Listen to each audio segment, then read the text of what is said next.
আল্লাহর কি মৃত্যু হবে? আল্লাহ তো হুয়াল হাইয়ুল কাইয়ুম, আল্লাহ তো চিরস্থায়ী চিরঞ্জীব, আল্লাহ কোনোদিন মরতে পারবেন না, আল্লাহ মৃত্যু থেকে পবিত্র। কিন্তু মুসা মারা যাবেন কিনা? আল্লাহর কোরআন বলে কুল্লু নাফসিন যায়িকাতুল মাউত, প্রত্যেক প্রাণী মৃত্যুর স্বাদ গ্রহণ করবে। আইনামা তাকুনু ইদরিকুমুল মাউত ওয়ালাউ কুনতুম ফি বুরুজিন মুশাইয়াদা। আল্লাহর কোরআন বলছে দুনিয়ার মানুষ রে, তোমরা যেখানেই থাকো না কেন মৃত্যু থেকে রেহাই পাবে না। সেই মুসা আলাইহিস সালাম ডাকতে কয় আল্লাহ আপনি আমার কণ্ঠ ভালো বানায় দেন। আল্লাহ ডাকতে বলে মুসা রে যা যা, আমি আল্লাহ তোর কণ্ঠ ভালো বানায় দিলাম। শুধু তাই নয় মুসা, তোর ভাই হারুনকে আমি আল্লাহ এই মুহূর্তে নবী হিসেবে ঘোষণা করলাম। মুসা আলাইহিস সালাম খুশি হয়ে গেলেন। রব্বি শরহ লি সাদরি ওয়া ইয়াসসির লি আমরি ওয়াহলুল উকদাতাম মিন লিসানি ইয়াফকাহু কাওলি। মুসা আলাইহিস সালাম দোয়াটা পড়ে নিলেন, তার কণ্ঠ ভালো হয়ে গেল, ভাই নবী হয়ে গেল, মুস্কি মুস্কি হাসে। এবার কালেমার দাওয়াত নিয়ে হযরতে মুসা আলাইহিস সালাম এবার এক দোপাং করতে করতে চলে গেলেন ফেরাউনের রাজ দরবারে। ওই সময় ফেরাউন রাজ সিংহাসনে বসে আছে। সাইয়্যিদিনা হযরতে মুসা আলাইহিস সালাম ফেরাউনকে ডাক দেয়, ফেরাউন রে তুই এই মুহূর্তে পড়ে নে লা ইলাহা ইল্লাল্লাহ মুসা কালিমুল্লাহ। আল্লাহু আকবার। এই মুহূর্তে বলেন লা ইলাহা ইল্লাল্লাহ মুসা কালিমুল্লাহ, এক আল্লাহকে রব বলে স্বীকার করে নে, আর আমি মুসাকে নবী বলে স্বীকার করে নে।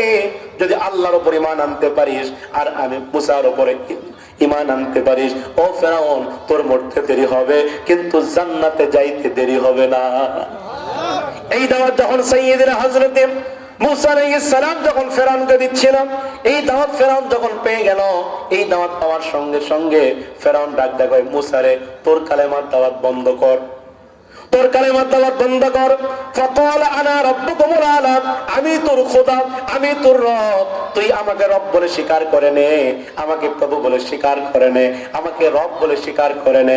মুসা ডাকতে বলে কখনো নয়, তুমি আমার রব হতে পারো না, আমার রব একমাত্র কে? জোরে বলেন কে? সাইয়্যিদিনা মুসা আলাইহিস সালাম বলছেন আমি তোমাকে রব মানবো না, আমি তোমাকে রব মানতে পারবো না।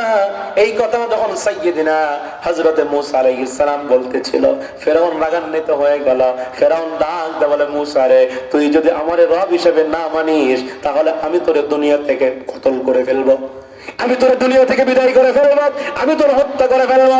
সাইয়্যিদিনা মুসা ডাক দিয়ে বলে ফেরাউন রে তুমি যতই আমারে মারার চেষ্টা করো না কেন আমার রব আমারই বাঁচায়া দিবে।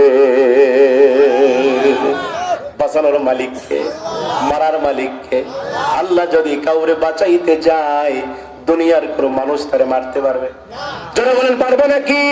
আর আল্লাহ যদি কাউরে মারতে চায় আল্লাহ বলে আমি ধরি না, আমি আল্লাহ যেদিন ধরি জুতা নেওয়ার সময় দেই না। ঠিক কেনা জোরে বলে? বাংলাদেশের এই ফ্যাসিবাদী সরকার কতই না অত্যাচার করেছে, এই ছাত্রদের বুকে গুলি চালিয়েছে। কি অপরাধ ছিল সেই রংপুরে আবু সাইদের বুকে 4টি গুলি মেরে আবু সাইদের বুক ঝাঁঝরা করে দিয়েছে। কি অপরাধ ছিল সেই মীর মুগ্ধ, পানি লাগবে বলতে গিয়া মীর মুগ্ধর কপালে গুলি লেগে তিনিও চলে গেলেন। হাজার হাজার ছাত্র এই জুলাই আন্দোলন করতে গিয়ে জীবন দিয়েছে, ছাত্রদেরকে মেরেছে, কিন্তু তারপরও ক্ষমতার চেয়ারে থাকতে পারে না। ঠিক না?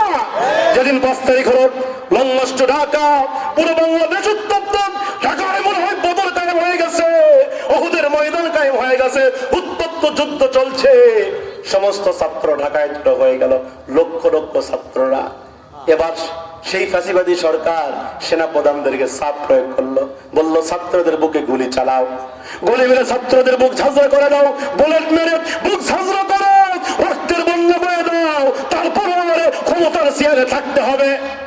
কথা বলেন না কেন? ওই সময় সেনা প্রধান বলেছিলেন সম্ভব না, কয়জন রে গুলি মারবো? একজন যুবককে গুলি মারলে 10 জন যুবক গুলির সামনে বুকটা পেতে দেয়। কয়জন আমরা গুলি মারাবো? একজন মারলে 10 জন আসে, 10 জন মারলে 100 জন আসে। কয়জন রে গুলি মারবো? আমাদের গুলি শেষ হয়ে যাবে, বলে শেষ হয়ে যাবে, কিন্তু ছাত্র জনতার আন্দোলন থেমে যাবে না। সুতরাং পরিবেশ গোলাটা হয়ে গেছে, আপনি পদত্যাগ করেন, আপনি পদত্যাগ করার সিদ্ধান্ত নেন। ওই সময় প্রতিবাদী সরকার বলেছিল আমাকে 2 দিন সময় দেন। জোরে কোন কয়দিন? আমাকে 2 দিন সময় দেন। সেনাপ্রধান সেদিন বলেছিল 2 দিন কেন, আপনাকে সময় দিলাম মাত্র 45 মিনিট। কয় মিনিট? আপনাকে সময় দিলাম 45 মিনিট।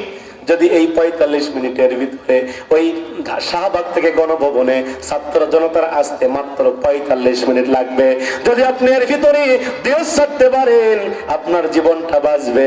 যদি এর ভিতরে দেশ ছাড়তে না পারেন আপনার হাড্ডি পর্যন্ত খুঁজে পাওয়া যাবে না। ঠিক না? সেদিন রান্না করে ভাত খাইতে পারছে? আল্লাহ বলে এটা আমার সিদ্ধান্ত। ওয়ামাকারু ওয়ামাকারাল্লাহ ওয়াল্লাহু খায়রুল মাকিরিন। এটা কার সিদ্ধান্ত? এজন্য জুলুম অত্যাচার এটা চিরদিন টিকে থাকে না। আপনি একজনের উপর জুলুম করবেন, অত্যাচার করবেন, সারা জীবন জুলুম জালিমদের পক্ষে বাতাস বয় না, কোন কোন সময় মাজলুমদের পক্ষেও বাতাস বয়। কথা বলেন না কেন?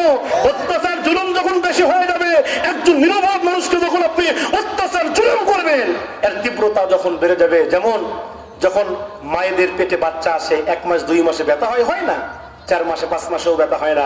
যখন দেখবেন ডেলিভারি হওয়ার আগ দিয়ে 9 মাস 9.5 মাস, ওই সময় ব্যথা কম না বেশি? ব্যথা কম না বেশি?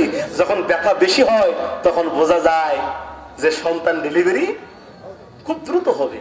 আমার ভাইয়েরা, ইসলামের এটাই, যখন নির্যাতনের জুলুম অত্যাচার যখন বেড়ে যায় তখন ওই জালেমের পতন খুব তাড়াতাড়ি ঘনিয়ে আসে। কথা বলেন ঠিক কিনা?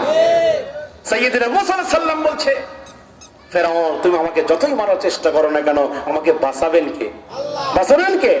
এবার সাইয়েদনা হযরত মুসা আলাইহিস সালাম যখন এই কথা বললেন, ফেরাউন রাগান্বিত হয়ে গেল। ফেরাউন রাগান্বিত হবার পরে হাজার হাজার সৈন্য তৈরি করলেন, হাজার হাজার সৈন্য বাহিনী তৈরি করে মুসা নবীকে আক্রমণ করবে।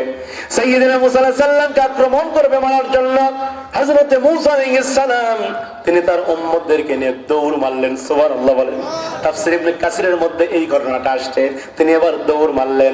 মুসা আলাইহিস সালাম এক দৌড় মেরে এমন একটা জায়গায় গিয়ে থেমে গেলেন যেই জায়গাতে ছিল লোহিত সাগর। কোন সাগর?